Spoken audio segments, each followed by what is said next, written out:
差不多有1秒钟，我差1点仔就要讲好啊。巴拉是一个好囡仔，你不要伤害他幼小的心灵，好不好？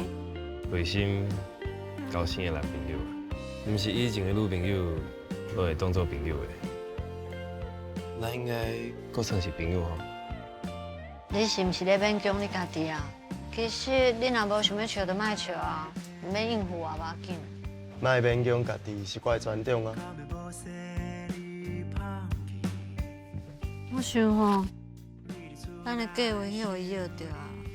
什么意思啊？咱应该想着，这就是只爱作风啦。啊，你甲婆的背后拢无联络。我感觉我的人生后一步唔知影要行对倒位去才对。离开敢会是一个好方法？每礼拜日暗时8点，若是一个人。